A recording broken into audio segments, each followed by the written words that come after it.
Alors, mesdames et messieurs, bonjour à tous. Merci à tous et à toutes d'être présents dans cette présentation qui va durer environ 1 heure. On va parler de tout plein de choses et aujourd'hui, écoutez, j'en ai des frissons, honnêtement. On rencontre Monsieur Bourgnon, Yvan Bourgnon, grand navigateur, navigateur d'exception. Un monsieur qui a 30 ans de métier derrière la cravate, qui est allé partout en bateau, en catamaran. Il va nous en parler en long, en large, dans des zones, mais que personne encore n'est allé à part lui. Alors, Yvan, est-ce que tu m'entends? Est-ce que tu vas bien? Eh bien, oui, oui, je vous entends très bien. Je suis au fin fond de ma Bretagne, où il pleut beaucoup depuis quelques mois. Mais voilà, on a hâte de reprendre la mer, bien sûr. Waouh, j'imagine.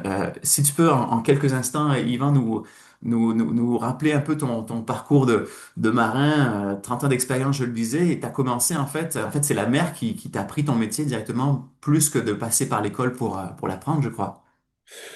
Tout à fait. Bah moi, en fait, j'ai pas eu vraiment le choix. En fait, hein. J'ai eu la chance d'être conçu au milieu de l'Atlantique et de faire 2 fois la traversée de l'Atlantique avant de naître. Donc, c'était un peu mal barré pour moi dès le départ. Et puis ensuite, j'ai eu la chance de faire un tour du monde en famille entre l'âge de 8 et 12 ans sur un monocoque de 12 mètres en aluminium que mon père avait construit entièrement de ses propres mains. Et puis voilà, après, évidemment, le retour à terre a été difficile. Et on a eu cette chance avec mon frère d'avoir un pays, la France, qui favorise beaucoup la course au large. Et donc forcément, dès qu'on a pu sortir vite de l'école, ça a été tout de suite un pied dans la course au large, dans la compétition, et très vite dans le multicoque, principalement, puisque c'est là où effectivement les bateaux étaient les plus intéressants à faire évoluer à l'époque. On parlait des 60 pieds hors mât, c'était des trimarans, je ne sais pas si tu avais t'avais une image, je crois, tout à l'heure, Oui, des exactement. trimarans 60 pieds, voilà, comme ça, qui sont restés en fait un peu la Formule 1 des mers pendant près de 18 ans. Et donc, voilà, et très vite, avec mon frère, on a eu la chance, ensemble et puis séparément, de parcourir effectivement un peu toutes les mers du globe et de faire notamment pas mal de routes du Rhum et de Transat Jacques Vabre, avec notamment une victoire sur une Transat Jacques Vabre avec mon frère. Quoi de Excellent. plus beau que de gagner une course en double à deux frères? Donc, ça a été forcément un peu le Graal. C'était en 1997. J'avais gagné aussi 2 ans auparavant la Mini Transat. Et puis Wow. ensuite, j'en avais pas franchement envie de changer de catégorie. Donc ça a duré voilà, jusqu'en 2005, 2006, 2007 même, ce circuit-là. Malheureusement, ça s'est arrêté.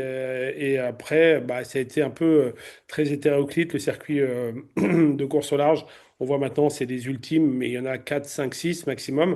OK. Et voilà, donc du coup, c'est jamais vraiment revenu cette série. Et à partir de là, moi, j'ai fait le choix en fait assez radical de revenir sur des plus petits bateaux en me disant, c'est bien, tu as goûté à tout ce qui se fait de mieux dans la course au large, tu as beaucoup appris sur la technologie, sur l'évolution, et tout, mais finalement, faut penser aussi à revenir un peu aux sources, un peu à ce que j'avais appris avec mes parents, puisqu'à l'époque, on naviguait au sextant, on naviguait à l'intuition, on naviguait sans instrument et pas grand-chose à bord. Et donc, c'est comme ça que je suis reparti sur une idée de concevoir ce petit catamaran de sport qu'on voit à l'image et Wow. d'imaginer ce petit bateau qui pourrait naviguer un peu sur toutes les mers du globe. Et voilà, mais en disant, voilà, on va vraiment naviguer à l'ancienne, sans GPS, sans électronique, sans radar, sans assistance extérieure. Wow. Et puis, un jour, ça a été un pari un peu fou au coin d'un bar à Ushuaïa, où j'ai dit, voilà, on peut faire le tour du monde avec un kata de sport.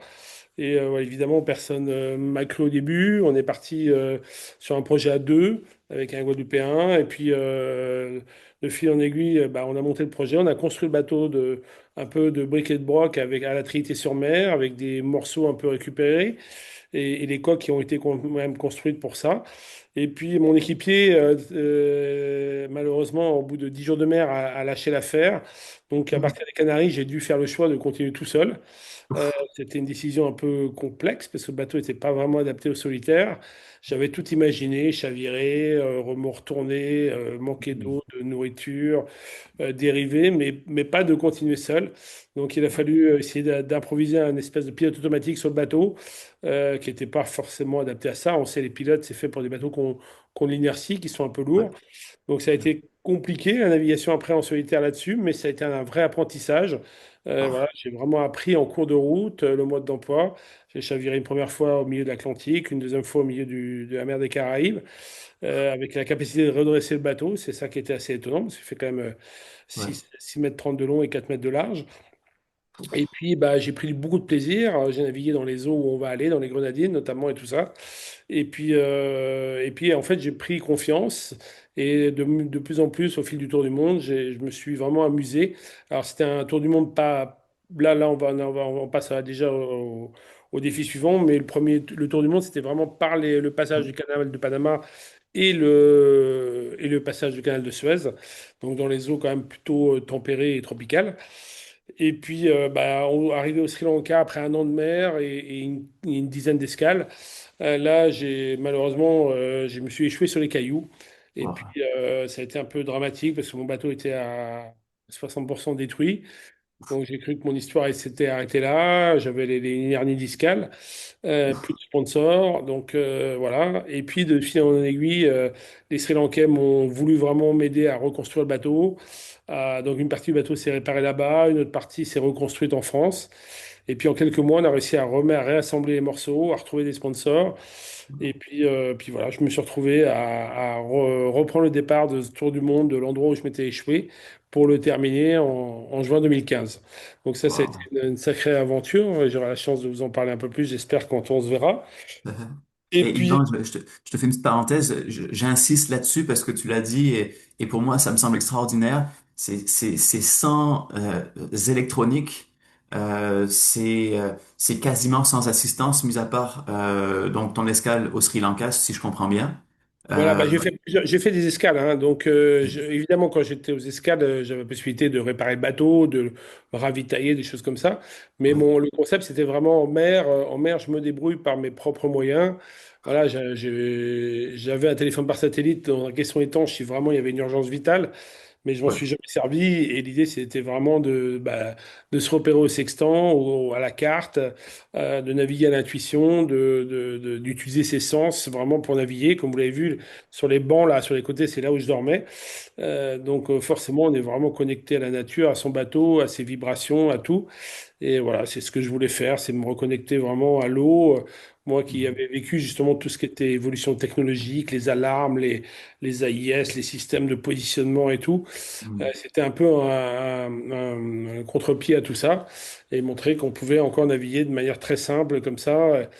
Et puis bah, finalement, aujourd'hui, quand on prend la mer, on se stresse parce qu'on a des bulletins météo qui nous font peur. Et puis, bah, tu te rends compte que quand tu n'as pas de bulletin météo, en fait, bah, tu n'appréhendes pas rien du tout. Donc, ça a des avantages aussi. Euh, et voilà. c'est Donc, vrai.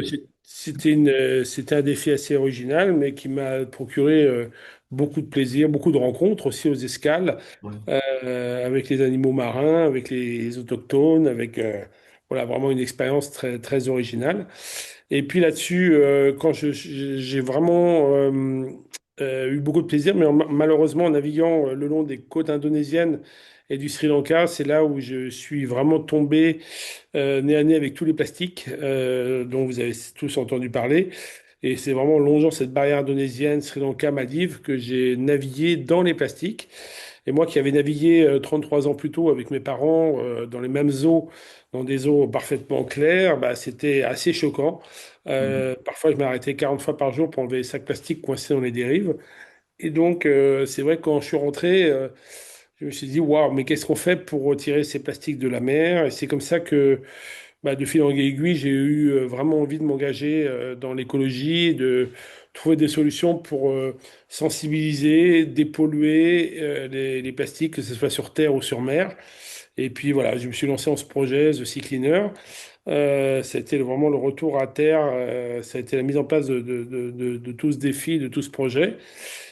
Et puis ensuite, ben, j'avais quand même l'idée dans cette continuité de l'écologie, j'avais cette idée d'aller voir un peu ce qui se passe dans le Grand Nord. Donc là, on se rapproche un peu de chez vous, là-bas. Et c'est vrai que j'avais beaucoup entendu parler de la fracture des glaces. Vous savez, dans les années 2014, 2016, c'est vraiment les années où on en parlait le plus. Mais voilà, il y avait des climato-sceptiques, il y avait des contre-avis.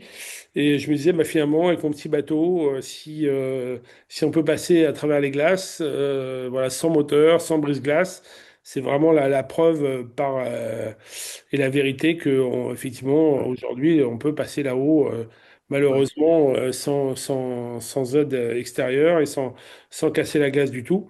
Et c'est comme ça que j'ai lancé ce défi en 2017 de faire le passage du Nord-Ouest avec ce même catamaran. Alors là, je me suis mis un petit peu plus de confort. J'avais un espèce de petit abri sur mon banc, mais c'était assez simplifié. Et puis oh, j'avais l'aide d'un GPS aussi.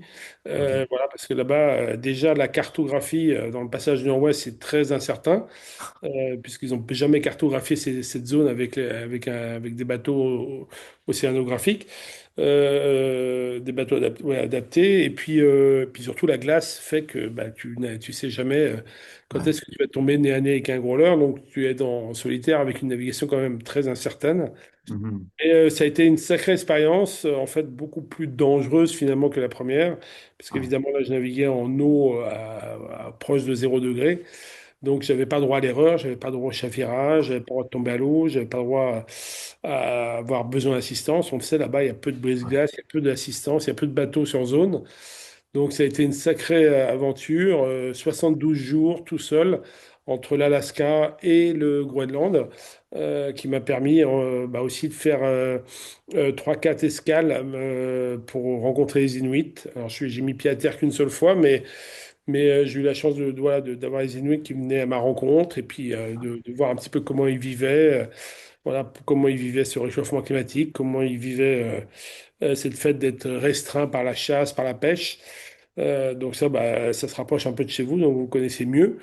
ouais, Voilà, mais moi j'ai beaucoup aimé cette aventure parce que j'étais vraiment pendant 8500 kilomètres dans un paradis absolu avec bah, pas d'antenne, très peu d'habitation, très peu de civilisation.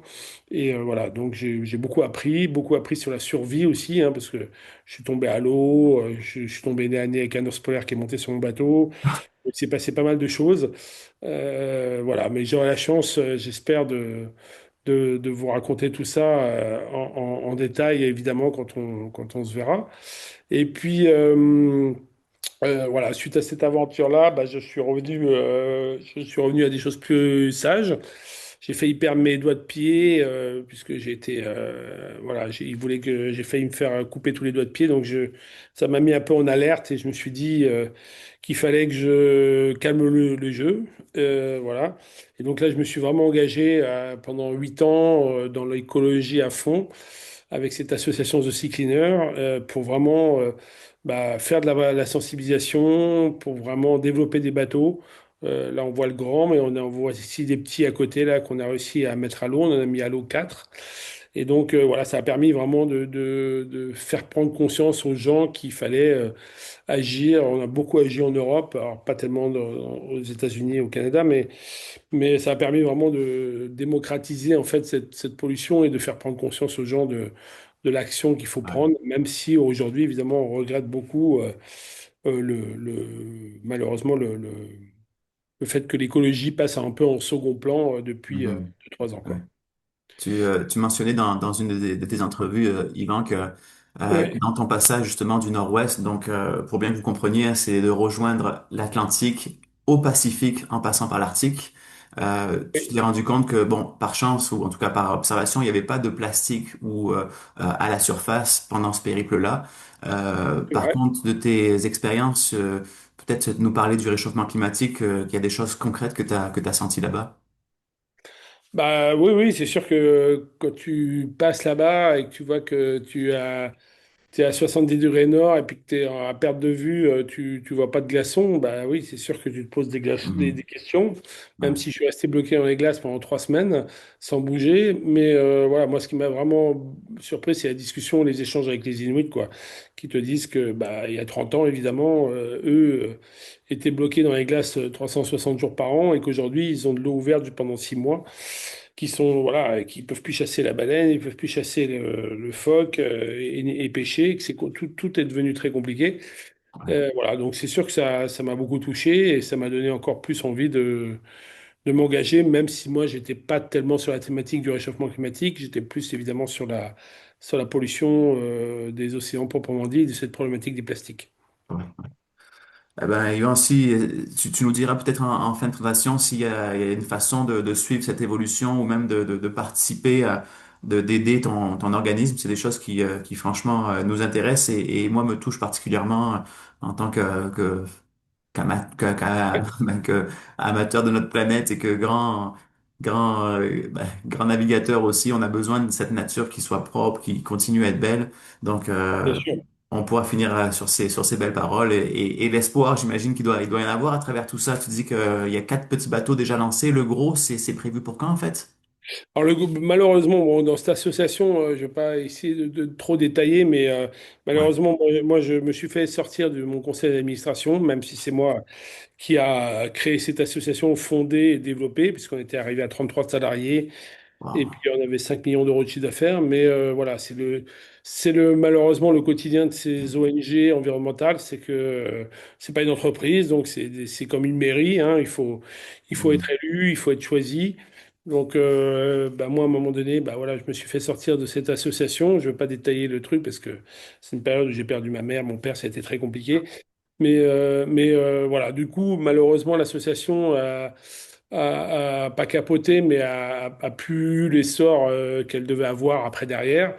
Elle existe toujours, elle est gérée depuis la Suisse, mais malheureusement, aujourd'hui, l'activité a été largement réduite. Voilà, même si ça continue au niveau de la sensibilisation et des petits bateaux, mais voilà, malheureusement, effectivement, derrière moi, le projet n'a pas réussi à tenir la dragée haute de des projets qu'on s'était lancés et sur lesquels on avait beaucoup avancé, quoi. Peut-être un petit recul pour mieux repartir un de ces quatre. Oui, oui, tout à fait. Oui, oui, non, j'ai pas dit mon dernier mot là-dessus. Et en tout cas, je soutiens encore Cool. d'autres ONG et je suis souvent actif dans les conférences. Voilà, donc je fais toujours ma petite part à l'édifice. Et Ah, puis, génial. comme j'ai la chance de croiser beaucoup de gens, donc j'interviens toujours là-dessus. Ouais. Génial. Une belle inspiration, Yvan. Et d'ailleurs, tu fais partie de ces grandes personnes qui m'ont inspiré, moi, à prendre la mer aussi. Je sais pas si je te l'avais dit. Ouais, Mais il y a quelques années, en suivant la mythique course du Vendée Globe, je tombe sur tes articles que tu publiais dans ce temps-ci sur Facebook, sur ta page personnelle. Et ce que j'aimais beaucoup, c'est justement, c'est de un, bon, c'est ta plume, c'est ta franchise, t'avais pas de ligne éditoriale, donc ça te permettait vraiment je trouvais, tu sais, de pouvoir en parler en long, en large et en travers sur une personne, sur un sujet, tout en voyant l'expérience derrière que tu arrivais vraiment bien à retransmettre avec ton clavier. Donc je me suis régalé durant ces quasi 3 mois de course. Avant ça aussi, on n'avait pas les médias sociaux, mais plus jeune, moi j'ai eu la chance aussi de vivre sur un voilier avec ma mère qui fait partie d'ailleurs de l'auditoire, mon père aussi qui est en France et on a navigué aussi dans les Antilles. C'est là d'ailleurs que j'ai pour la première fois été en Martinique, en Grenadine et tout ça. Et on suivait la route du Rhum. Et avec l'école, je me rappelle d'une anecdote, on suivait, je me rappelle plus exactement le skipper, mais c'était dans les années 98, je crois. Et, d'accord. euh, et je sais que le nom Bourgnon sortait vraiment très très fort par votre famille, maintenant aussi par ton fils, parce que ton fils a été champion à remporter la Mini Transat que tu as aussi remporté. Tu mentionnais un petit peu plus tôt, c'est ça? Oui, tout à fait. Oui, oui, c'est une course que j'avais gagnée en 1995. Ah, Et là, j'ai accompagné justement les 3 dernières années mon fils dans ce projet-là. Et il se trouve qu'il l'a gagné là 30 ans plus tard. Là, en novembre dernier, il est arrivé premier en Guadeloupe. Donc, c'était une belle aventure aussi de ah, transmission. Et c'est un peu ce que je voulais expliquer maintenant. C'est que ce qui m'intéresse maintenant, c'est vraiment justement la transmission. Alors, j'ai la chance cool. de le faire avec mes gamins, mais aussi, voilà, moi, de transmettre et de partager. Ces 35 années d'expérience, bah, c'est ce qui me plaît le plus, de voir les gens émerveillés sur les bateaux, de les voir découvrir cet univers, de s'ouvrir sur d'autres horizons, sur d'autres modes de pensée. Bah voilà, c'est ça, je trouve ça extra. Et Donc, moi, je suis très content entre guillemets, de finir quelque part ma carrière et ma troisième partie de vie, hein, parce que je peux dire que j'ai eu une partie de vie plutôt orientée compétition, une deuxième plutôt orientée aventure, et puis là, justement, aventure écologie, puis là, une troisième où je suis plutôt dans la transmission, mais c'est un peu, je trouve, le destin aussi des humains. Et voilà, donc je suis très heureux. C'est vraiment mon choix délibéré. J'aurais pu continuer la compétition, j'aurais pu continuer autre chose encore, mais c'est mon choix délibéré vraiment d'être de nouveau en mer et de transmettre le plus possible ma passion, quoi. Super. Bon, Yvan, merci de ta générosité encore et merci d'être là pour cette présentation. On va parler un peu plus du voyage maintenant, si tu veux bien, pour Ouais. présenter aussi à nos amis où, quand et comment, si tu veux bien. Les Grenadines, en fait, c'est un voyage où est-ce qu'on quitte de la Martinique. Donc, le voyage commence le jour 1 à Fort-de-France. On transfère les gens en direction de la marina. Et à partir de là, au Marin, donc au sud de la Martinique, on prend possession du catamaran. On te rencontre à ce moment-ci pour le départ. C'est un départ le 21 avril. Et on a 10 jours en fait de pur bonheur à travers les îles des Antilles, donc en commençant par la Martinique. Ensuite, Sainte-Lucie que vous voyez juste au sud. Les Grenadines et Saint-Vincent et les Grenadines qui sont l'archipel que je pointe justement ici même avec ma souris. Et vous voyez que plus on va descendre en fait dans notre itinéraire et plus les îles vont devenir de plus en plus petites. Donc Sainte-Lucie qui est 2 fois plus petite que la Martinique, Saint-Vincent qui est 2 fois plus petite que Sainte-Lucie, et on va vraiment sortir des sentiers battus dans ce voyage-là pour être dans des zones qui sont uniquement que accessibles parfois par bateau. Toi, Yvan, c'est quand la dernière fois que tu as eu la chance d'aller dans ce petit coin de paradis? Il n'y a pas si longtemps, c'était en mars de l'année dernière. Ah oui, Mars dernier, et en fait, j'ai eu la chance avec un copain de prendre un outre-mer 51 et de partir justement du Marin. On n'est pas descendu très sud, on est allé jusqu'à Moustique. ok, C'était vraiment Sainte-Lucie, Saint-Vincent, Bécouet ce coin-là. et Moustique. Ouais, Voilà. Mais j'en ai fait d'autres, des croisières où on descendait encore un peu plus sud, jusqu'à Carriacou, Union, tout ça. ouais, Donc tout dépendra de vos envies, voilà, génial. du temps qu'on a. Ben moi, j'aime bien le nommer la grande aventure antillaise, ce voyage-là, parce que c'est 240 000 nautiques. Alors, pour toi, Yvan, 240, ça représente un petit pet, rien du tout. 240, pour nous plaisanciers, c'est quand même une belle distance. En fait, sur un Ouais, voyage de 10 jours, 240 divisé par 10, c'est 24 000 marins par jour. Sur une moyenne de 7 nœuds environ, parfois un peu plus si le vent est plus présent, mais en moyenne, on fait du 7 nœuds. Bon, ben, c'est environ 4 heures de navigation par jour qu'on va effectuer dans ce voyage-là. Souvent, les navigations, on va plutôt les faire en matinée pour te laisser, Yvan, ainsi que le reste de l'équipage, plus de temps libre en après-midi pour vous promener, pour visiter, pour faire avoir le temps aussi de se baigner, de relaxer. C'est ça l'idée, c'est de faire un voyage de navigation avec du temps pour découvrir tout ça. On parle beaucoup de dépassement de soi dans ce voyage-là, même si c'est dans une formule beaucoup plus confort que le catamaran que tu montrais, Yvan, tantôt, où est-ce que tu dormais, même pas dans une cabine, mais exposé aux embruns, aux vagues, au vent et tout. C'est hallucinant. Plus je me renseigne sur tes aventures et plus je trouve ça capotant. Donc, ouais, s'il y en a qui veulent dormir sur le pont, ils peuvent, hein.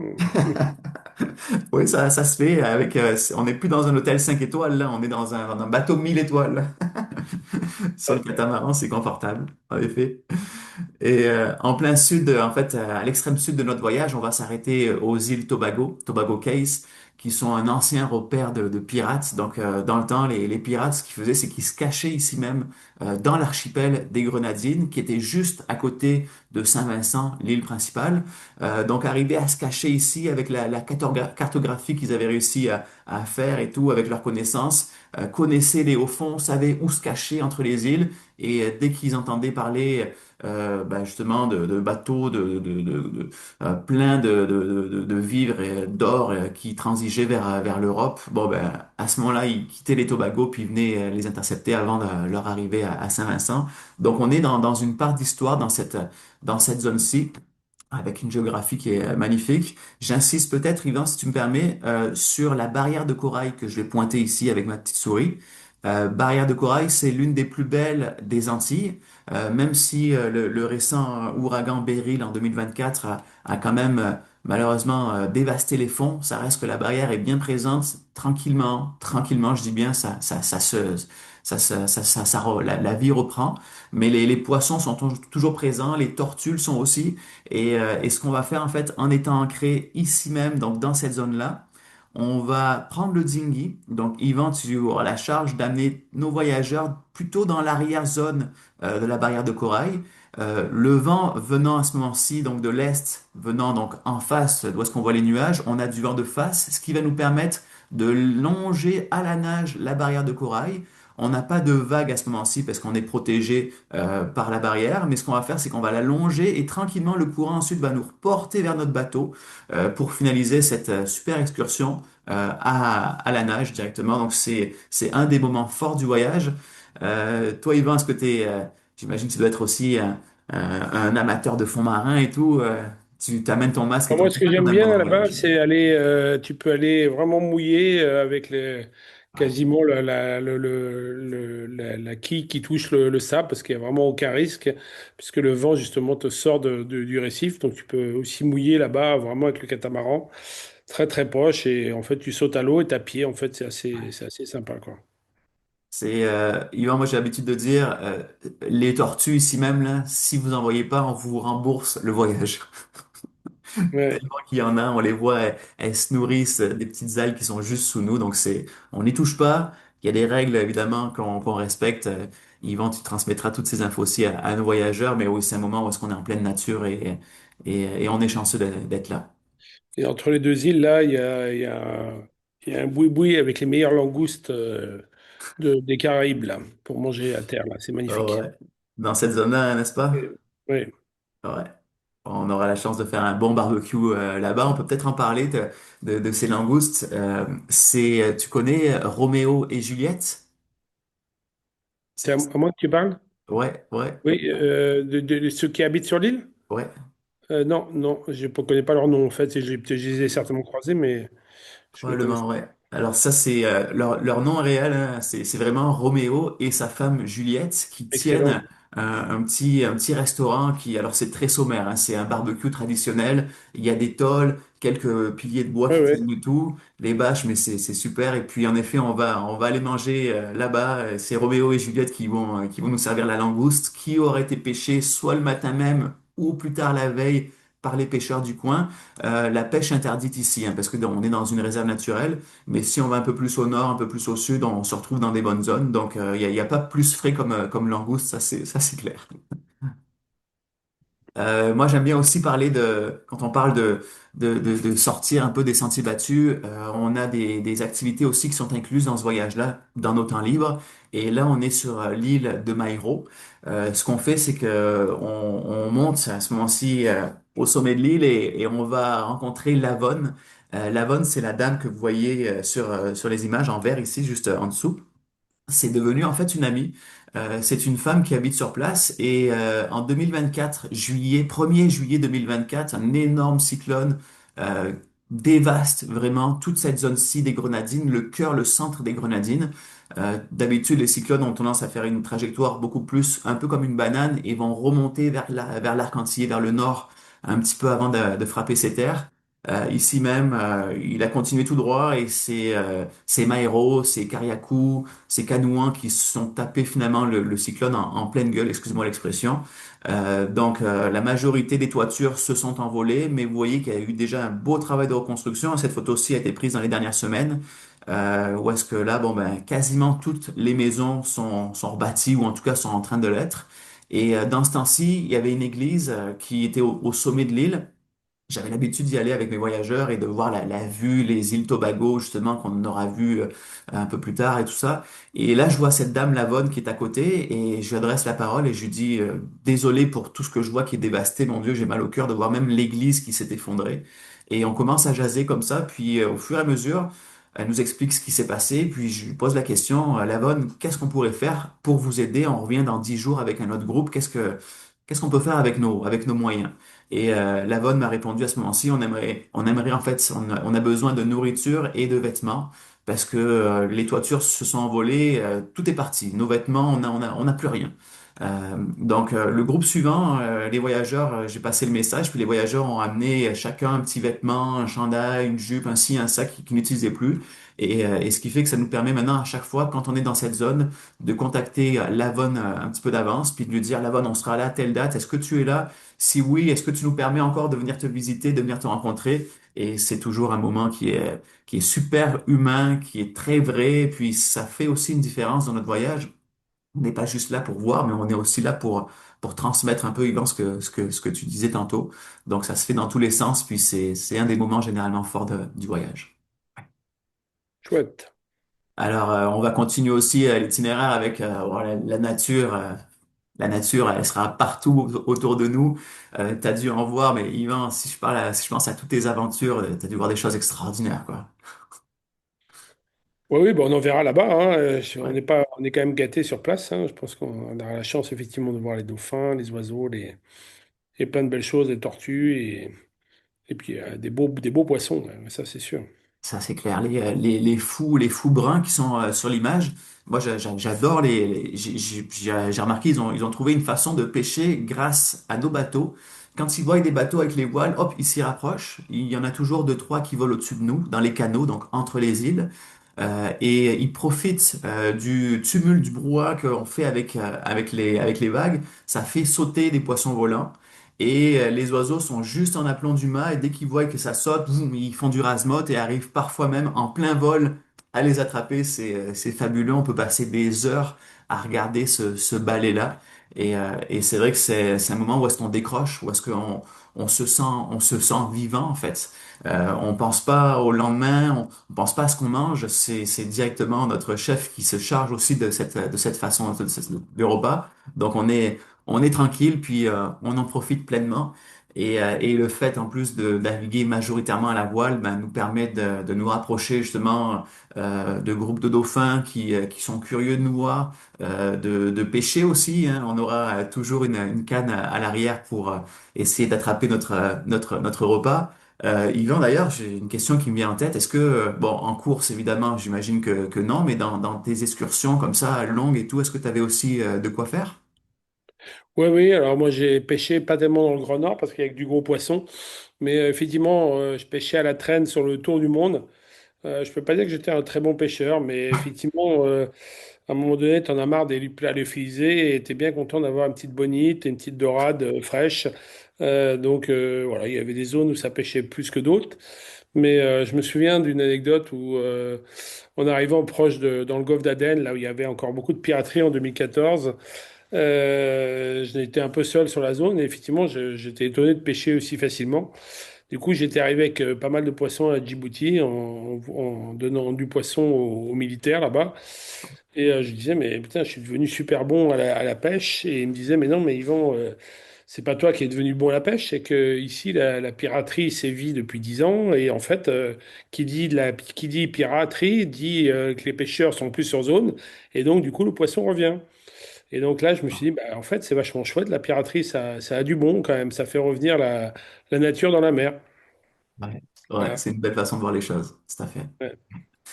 Bon, ben, on aura une petite canne à pêche. Je sais pas si, en tout cas, dans nos voyages, il y a toujours au moins une dame, un monsieur, en tout cas, une personne qui aime bien prêter assistance là-dessus. Donc, vous êtes responsable de la canne à pêche. Et là, c'était un super tasar qu'on a sorti de l'eau. Il faisait 8 kilos. On en a mangé sous toutes les formes, en ceviche, en dargne sur le barbecue, avec un petit peu aussi de fromage Philadelphia. Ça, c'est super bon, très simple à faire. Vous prenez du thon émietté ou du tasar ou comme ça que vous faites cuire tout simplement à l'eau sans huile. Vous mettez un petit peu de fromage Philadelphia dedans, fromage à la crème, avec piment végétarien pour ceux qui connaissent, les piments antillais, avec des petites cives et tout. Hop, vous brassez ça, vous mangez ça avec des petites biscottes. C'est très simple, très très bon. Donc c'est important de bien manger dans nos voyages et c'est vrai que le fait de manger aussi permet de limiter l'effet du mal de mer. Donc, à bord, quand on navigue, on va souvent vous proposer une petite bouchée ou bien aussi une consommation, une petite liqueur. C'est bon de boire des choses pétillantes, ça permet de replacer un peu l'estomac. Toi, Yvan, le mal de mer, c'est quelque chose que tu dois plus trop connaître depuis des décennies déjà, là. Non, non, ça peut arriver hein, quand on reprend la mer et que c'est tout de suite violent et que ça tape tout de suite, qu'on est auprès. Les premières 24 heures, c'est jamais très agréable. Ah, Maintenant, bah, c'est vrai qu'on est habitué, du coup, on sait quand il faut rester dehors et voilà. Mais c'est rare qu'on soit totalement insensible. En tout cas, dans les premières heures, ça fait toujours, quand on n'a pas le temps de s'acclimater, ça peut ouais. toujours nous arriver, quoi. Ah, bah, écoute, c'est intéressant de t'entendre là-dessus. Donc, nous, on y va, en effet, de façon tranquille dans ce voyage-là. La première nuit, en fait, que vous passerez, vous allez directement la passer à l'ancre. On la passera pas en marina, mais directement à l'ancre, près de la marina. Ça permet déjà de sentir un petit peu la légère gîte, parce qu'on est sur deux coques, et en plus, on est dans une baie protégée, mais juste assez pour être bercé, pour tranquillement s'y mettre. Et le lendemain, le jour 2, on commence les navigations avec Sainte-Lucie et tout et tout. Donc c'est vrai qu'on est à travers les îles. Tantôt quand on parlait de navigation, on va naviguer donc d'une île à une autre dans les canaux. Là, on se retrouve avec des navigations qui sont un peu plus mouvementées. On est en fait sur l'Atlantique avec une houle 1 mètre, 2 mètres, 2 mètres 50 en général, ça peut ressembler à ça. Du vent entre 15, 20, 25 nœuds dans les canaux en général. Et après, quand on est proche des îles, on va naviguer plutôt sur la côte ouest des îles. Vous vous rappelez, hein, le vent arrive de l'est. Nous, on va naviguer à la côte sous le vent, la côte ouest, donc protégé du vent, protégé des vagues, plus tranquille le soir pour nous permettre de dormir. Et en navigation, ben, c'est ça qu'on a besoin justement. On a besoin de ce vent qui est ce moteur naturel pour avancer. On est là pour ça, quoi. On a décidé avec Yvan de mettre les trois plus belles plages de notre voyage dans l'archipel des Grenadines avec Sainte-Lucie et Saint-Vincent. Alors, les trois plus belles plages qu'on a décidé de sélectionner sont celles-ci sur l'île de Mairo, justement. Quand on ira visiter Lavone, on a quasiment 24 heures sur l'île. Ça nous permet de profiter tranquillement de ces plages-là, de s'y baigner, d'aller faire du snorkeling et tout.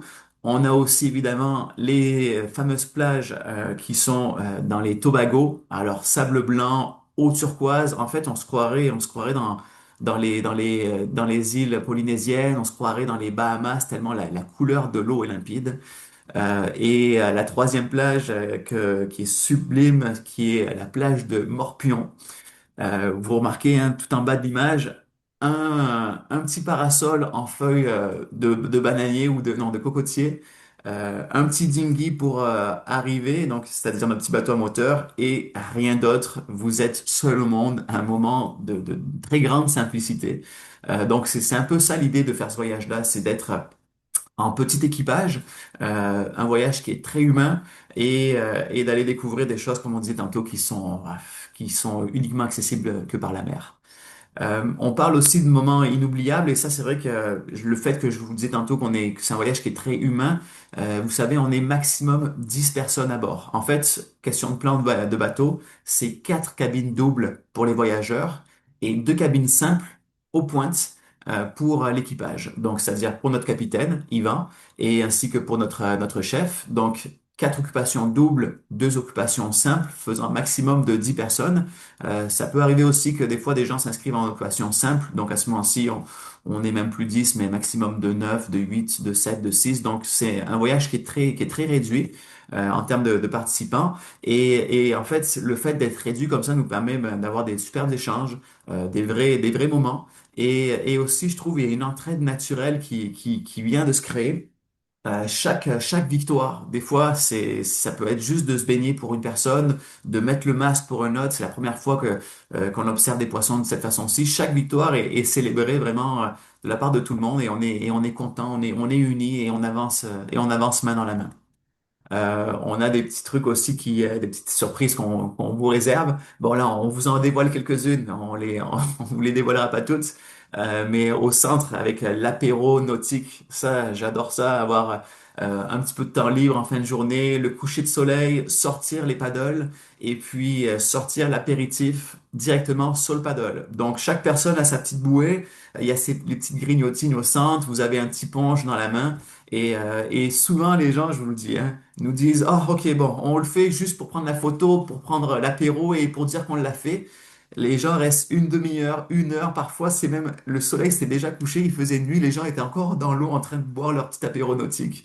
Donc on laisse les barrières de côté, on laisse les choses aller, on fait confiance. Et puis on écoute notre capitaine skipper qui est notre guide à travers toutes ces expériences-là. Yvan, est-ce que tu nous permettras peut-être de prendre la barre aussi pendant le voyage, de t'aider à la navigation? Ah bah, c'est le but aussi, hein. Moi, mon objectif, c'est aussi de vous transmettre, comme je disais, de vous impliquer le plus possible dans les manœuvres, pour ceux qui veulent, hein, parce que tout le monde n'a pas forcément envie, mais pour ceux qui ont envie de faire plus, de participer, de hisser les voiles, de comprendre comment on mène un bateau, comment on utilise un GPS, comment on fait fonctionner un bateau, comment on barre, comment on s'oriente, bah, avec grand plaisir. Moi, j'aurai un grand plaisir d'échanger avec vous là-dessus, d'échanger mes expériences passées et puis de vous donner aussi le mode d'emploi le plus possible de ce type de bateau, quoi. Génial. Bon, quelle chance tu nous offres là. J'aime beaucoup d'ailleurs le bateau qu'on utilise. C'est un Nautitech 40 2020. Nautitech, c'est la marque du bateau. Et ce que je trouve vraiment le fun, c'est que c'est un bateau qui est navigant, qui nous permet d'avoir des bonnes vitesses par son poids qui est pas trop lourd, par sa voilure aussi qui est bien présente. On voit ici même sur la petite image à gauche, ce que je pointe, le Gennaker. Donc c'est une voile de travers, une voile arrière qui nous permet même des fois avec juste 10, 12, 15 nœuds de vent d'aller à des vitesses quand même assez intéressantes et justement de ne pas avoir à faire l'usage du moteur.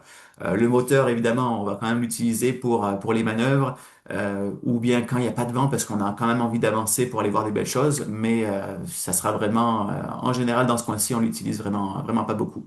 Moi, j'ai déjà fait 2 croisières sur ce bateau-là. C'est vraiment, pour moi, un des meilleurs bateaux en 40 pieds, en tout cas. C'est vraiment une réussite, ce bateau. Effectivement, il est à la fois confortable et il glisse super bien. Je me souviens que la première fois qu'on l'a pris juste au Mont-Marin, on était monté quand même à 16 nœuds dessus. Donc, c'est des bateaux qui peuvent bah, très vite même donner des sensations assez incroyables. Et voilà, donc ouais, c'est une belle réussite. Je serais curieux de voir la vitesse que tu nous mèneras du point A au point B avec, avec tout ça, avec ton Et expérience. tout dépendra des conditions, hein. Évidemment, Ouais, bon, pas de pression après, Yvan. Tu sais, on est relax, on est en plaisance, on profite. Mais bien si tu veux sûr. talonner, écoute, on te fait confiance. Il y a une occasion, on la saisira. Génial. Le barbecue de langouste, Yvan, que tu parlais un petit peu plus tôt. Ouais, donc, bon, je vous passe deux commentaires. Donc voilà, pour revenir un petit peu à tout ce qu'on vient de dire, quelques photos du bateau qu'on vient aussi de présenter, avec son squelette un peu plus bas, ce que je vous parlais tantôt, les quatre cabines doubles que je pointe actuellement, avec les deux cabines simples à l'avant, les pointes à l'avant. Bateau très confort. On a aussi un désalinisateur dessus, donc ça permet d'avoir accès à l'eau douce. Alors pas de façon illimitée parce qu'on reste quand même sur un bateau. Puis le désalinisateur fonctionne grâce aux panneaux solaires qui génèrent de l'énergie grâce évidemment au solaire.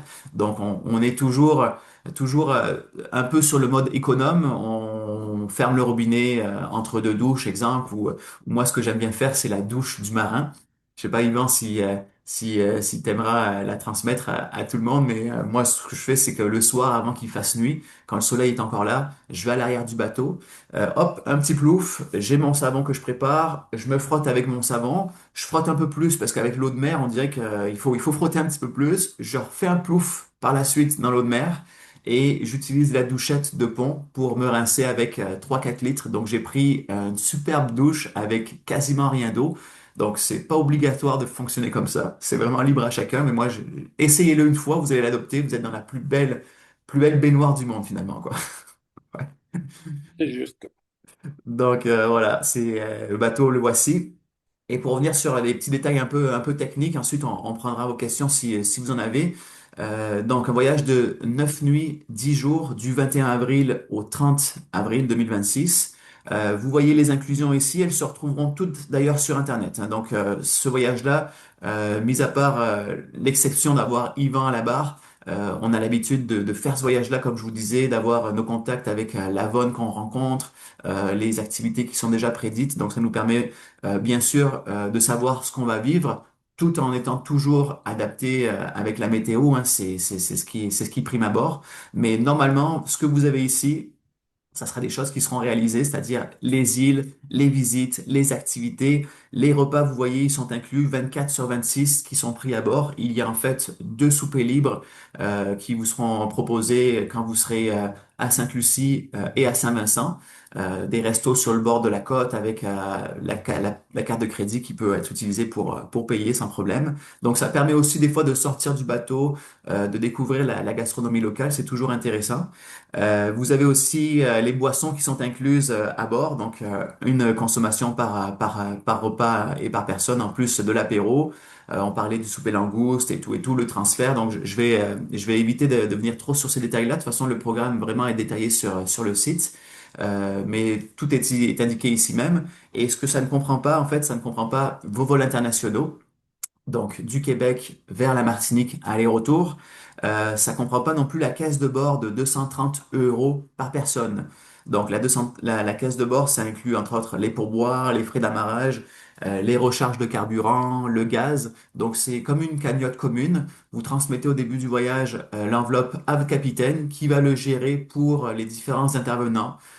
Exemple pour le transfert entre l'aéroport et la marina. Donc vous n'avez pas besoin de vous en soucier, ça fait partie de votre caisse de bord que votre skipper aura récupéré.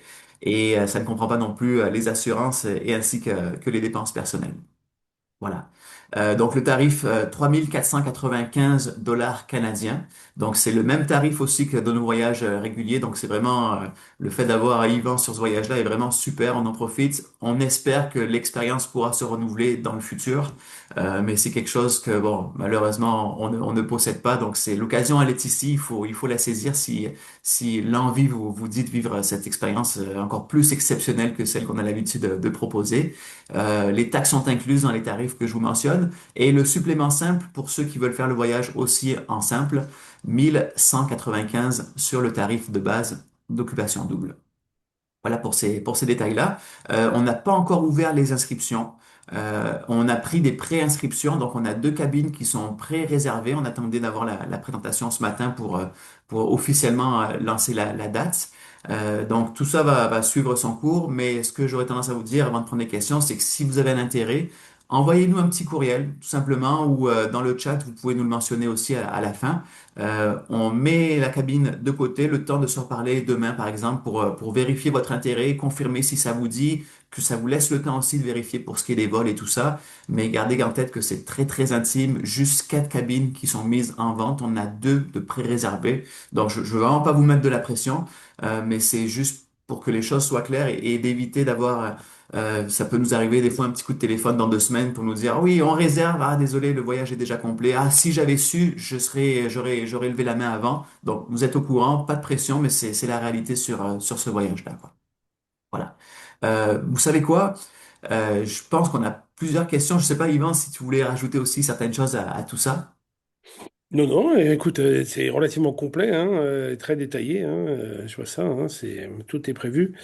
Je vois qu'il faut pas hésiter si vous avez un masque qui est adapté à vous, à votre visage, parce que les masques qu'il peut y avoir à bord, ça peut fuir, ça peut être pas forcément bien adapté. Donc, si vous avez l'habitude de votre masque, n'hésitez pas à le prendre.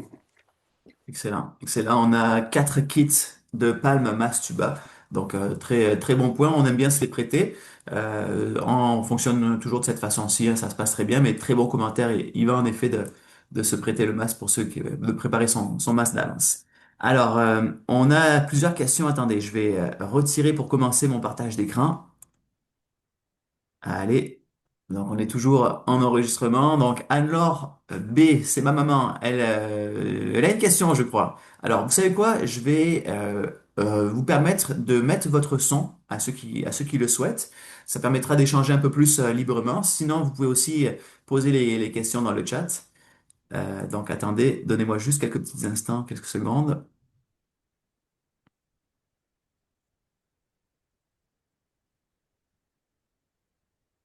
Voilà, à partir de maintenant, ceux qui veulent mettre le son, vous êtes les bienvenus. Et si vous avez des questions, allez-y, on a quelques minutes pour ça, il n'y a pas de problème. Il y avait peut-être des questions écrites déjà, j'ai pas vu le chat, mais Alors, on va vérifier.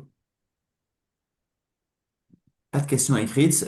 Écoute, Yvan, j'en ai peut-être une, moi, qui est très très personnelle.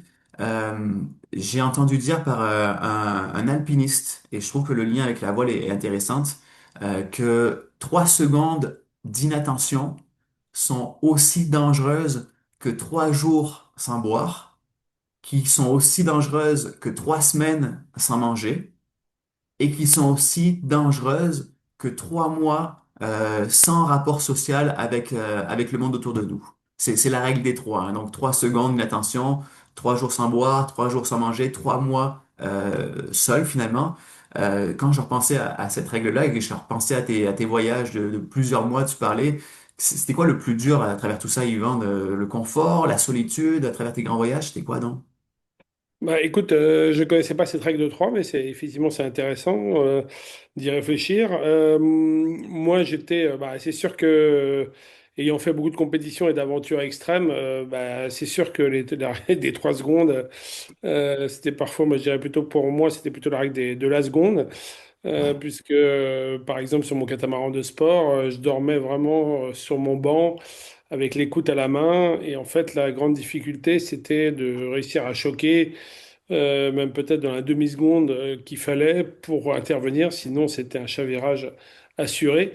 Et donc c'est là où le corps humain il est exceptionnel parce qu'évidemment les deux premiers chavirages, je me suis pas réveillé à temps. Et puis voilà, au fil du temps, à force de s'habituer au bateau, à force de le sentir, mon problème c'était en fait de relâcher à chaque fois que je dormais, je m'endormais, je relâchais évidemment l'écoute, parce que c'est un réflexe, tu te relâches, hein, et donc ouais, tout l'apprentissage a été de se dire, il faut que j'apprenne à dormir avec de la tension dans les mains. C'est pas du tout naturel. Et pourtant, on finit par y arriver. Alors, au début, tu vas choquer pendant 10 jours 300 fois ton phoque ou ta grand voile. Et puis, à un moment donné, bah, tu chavires, il t'arrive justement quelque chose. Et le corps, bah, il a compris, il a mémorisé qu'il fallait ne pas lâcher cette écoute. Et puis à un moment donné, bah, ça finit par marcher. Et puis voilà, et puis tu arrives du coup, même dans un sommeil très profond, à libérer ta voile très, très rapidement. Et c'est ce qui m'a sauvé la vie après pour la suite du parcours. Donc oui, le temps de réaction, il est très important. Et voilà, alors là, on est le catamaran qu'on a, il est un petit peu, il sera un petit peu, ça sera un petit peu moins vrai, parce on est sur un catamaran quand même qui est confortable, qui est pas surtoilé, voilà, qui est fait pour la sécurité avant tout, et c'est important. Donc on a un peu plus que peut-être que 3 secondes, mais effectivement, c'est important de connaître un peu, justement, c'est ça aussi que je vais vous transmettre, voilà, à quoi il faut faire attention, à quoi il faut faire confiance, parce qu'il y a beaucoup d'électronique maintenant, par exemple, donc ça c'est aussi le retour de manivelle qu'on a. On a des systèmes, par exemple, de AIS qui positionnent un peu tous les bateaux, et qui, avec des systèmes d'alarme, mais on a tendance à oublier que les deux tiers des voiliers n'en ont pas. Et que du coup, on peut percuter un voilier en pensant qu'on devrait, l'alarme devrait sonner. Donc du coup, il peut y avoir maintenant un manque de vigilance, de surveillance visuelle. Donc ça, c'est quelque chose effectivement qu'il ne faut pas relâcher. Voilà, il faut continuer à avoir une veille attentive malgré tout sur les quarts de nuit. Donc là, de ce que j'ai compris, on va pas faire de navigation de nuit, donc ça va être un peu plus facile. Mais voilà, mais effectivement, il y a plein d'anecdotes et de choses à partager avec vous là-dessus. Ouais. bon, super. Merci, Yvan. On a une question qui vient de rentrer de Madame Giguère en parallèle. Y a-t-il possibilité d'avoir une navette de l'hôtel à la marina plutôt que de l'aéroport à la marina? Question technique, j'y réponds, Yvan. Oui, en effet, pas de problème, Madame Giguère. Il y a la journée, en fait, où est-ce qu'on organise les transferts de l'aéroport vers la marina. On s'arrange pour prendre en chemin nos voyageurs qui sont arrivés un petit peu plus tôt et qui se retrouvent dans les alentours. Donc, on peut très bien définir une heure de rencontre à votre hôtel pour vous amener à la marina. Et même chose de retour, hein. Souvent, les voyageurs aiment bien aussi rajouter une journée, 2 jours, 3 jours. Ça va dépendre. Donc, vous pouvez aussi, même chose, on peut vous laisser à votre hôtel plutôt à l'aéroport au retour. Euh, Ceci étant dit, en général, sur l'ensemble de nos voyages, 3 quarts des gens vont prendre la croisière avec les vols telle que la croisière. C'est-à-dire vont quitter le Québec le 21 avril en matinée et vont souvent revenir le 30 avril, la dernière journée de la croisière au Québec. Et peut-être un quart des gens vont prioriser pour partir un peu plus tôt, revenir un peu plus tard. C'est l'idéal si on peut se le permettre pour rallonger ses vacances et aussi pour être plus reposé aussi, je dirais. Ça permet d'avoir un début de voyage plus relax, plus reposé, bien que partir du Québec le 21 avril se fait aussi sans problème.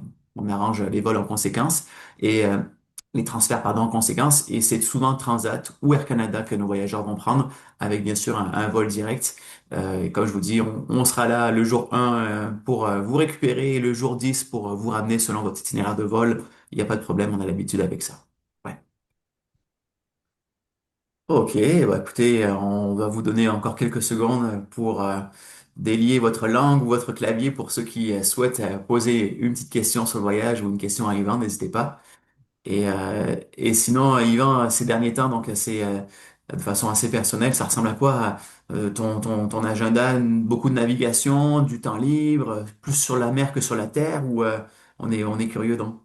Pour tout vous avouer, je suis retourné à l'école parce que, en fait, malgré les 100 000 milles que j'ai eu pratiqué dans ma vie et malgré tout mon CV, et ben en fait, pour faire ce que je veux faire avec vous et ce que je veux faire avec plein d'autres après, ben, j'avais pas de brevet, pas de diplôme.